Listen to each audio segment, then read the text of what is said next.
يا جماعة أنا بس عايزة أتكلم في الموضوع بمناسبة الحادثة اللي حصلت في اسكندرية والأحداث اللي بتحصل اليومين دول. مش هتكلم عن التفاصيل، أكيد كلكم عارفينها، بس المرشد السياحي كان في ناس منزلين بوستات، يعني اللي هو يا رب يرحمه ويصبر أهله، فتلاقوا ناس عاملة رياكت ضحك، ناس بتتريق.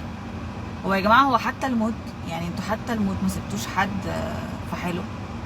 يعني الناس اللي بتتريق وبتضحك دي بتضحك على أساس إيه؟ يعني الراجل خلاص توفى، ربنا يصبر عيلته وولاده واهله. طب انتوا ليه الضحك؟ ليه يا جماعه على السوشيال ميديا؟ مش الحادثه دي حوادث كتيره بتحصل، ناس بتتوفى وناس بتضحك وبتتريق. انتوا بتتريقوا ليه؟ هو انتوا مش هتموتوا؟ هو رحمه ربنا دي يعني مثلا انتوا ضامنينها؟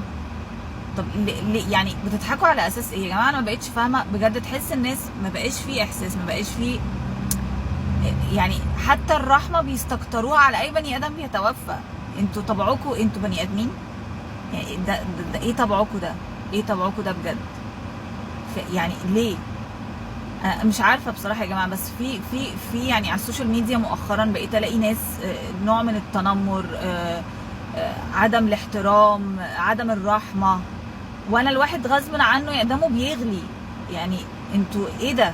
ايه ده يا جماعه؟ خلوا عندكم احساس وخلوا عندكم دم، يعني واحساس بالناس بكل حاجه بتحصل. يعني خليكم انكم شويه في دم بجد، علشان بصراحه انتوا بقيتوا كتير قوي، والواحد يعني بقى مستغرب، وحاجات تقبض. يعني هي حاجه تخوف بصراحه والله العظيم.